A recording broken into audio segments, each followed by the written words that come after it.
Startup companies ఎలా ఉన్నాయండి present ఉన్న సిచ్యువేషన్లో ఏదో ఒక ప్రాజెక్టులు తీసుకొచ్చడం లేకపోతే ఇంకోటో పేరోల్ రన్ చేసుకోవడం ఇంకోటో చేసుకోవడానికి కొన్ని తీసుకొచ్చుకుంటారు. కొన్ని ప్రాజెక్ట్స్ కొంతమందిని రిక్రూట్ చేసుకుంటారు, కొన్ని ప్రాజెక్ట్స్ తీసుకొచ్చుకుంటారు. తర్వాత ఉన్నటువంటి సడన్గా ఈ కంపెనీస్ అనేవి క్లోజ్ చేయడం జరుగుతుంది. సో ఇలా చాలాసార్లు చాలా సినారియోస్లో మనం చూస్తూనే ఉన్నాం. సో అలా కాకుండా అంటే ఇప్పుడు ఏమవుతుంది, వానికి నిజంగా జెన్యూన్ ఎక్స్పీరియన్స్ ఉంది.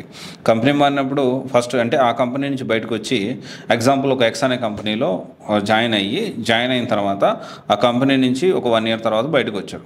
బయటకు వచ్చిన తర్వాత ఇంకో కంపెనీలో జాబ్లో జాయిన్ అయ్యాడు. అప్పుడు ప్రాబ్లం ఉండదు. కానీ మళ్ళీ ఆ వై అనే కంపెనీ అంటే సెకండ్ కంపెనీ, ఇప్పుడు ఎక్స్ అనే కంపెనీ ఫస్ట్ కంపెనీ, వై అనే కంపెనీ సెకండ్ కంపెనీ. ఆ సెకండ్ కంపెనీలో ఒక 2 years 3 years వర్క్ చేసిన తర్వాత అప్పుడు మళ్ళీ కంపెనీ మారేటప్పుడు ఇట్లాంటి సినారీస్ చాలా జరుగుతుంటాయి.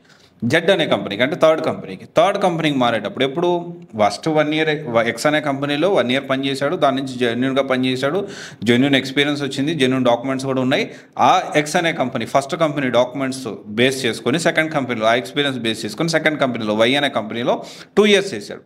ఇక్కడ కూడా ప్రాబ్లం రాదు. కానీ ఈ వై అనే కంపెనీలో నుంచి జెడ్ అనే థర్డ్ కంపెనీకి మారేటప్పుడు అంటే సెకండ్ వై అనే కంపెనీ నుంచి జెడ్ అనే కంపెనీ థర్డ్ కంపెనీకి మారేటప్పుడు ఇప్పుడు మళ్ళీ ఏమవుతుంది, నేను బేస్ ఏంటి, first company X company documents చూపించాలి, వై అనే కంపెనీ సెకండ్ కంపెనీ డాక్యుమెంట్స్ చూపించాలి. సో ఈ 2 డాక్యుమెంట్స్ కరెక్ట్గా ఉంటేనే బ్యాక్గ్రౌండ్ వెరిఫికేషన్ ఫెయిల్ కాకుండా ఉంటుంది. కానీ ఇక్కడ ఏమైంది, బ్యాక్గ్రౌండ్ వెరిఫికేషన్ వెళ్తే అసలు అక్కడ కంపెనీ లేదు, కంపెనీ క్లోజ్ అయిపోయింది.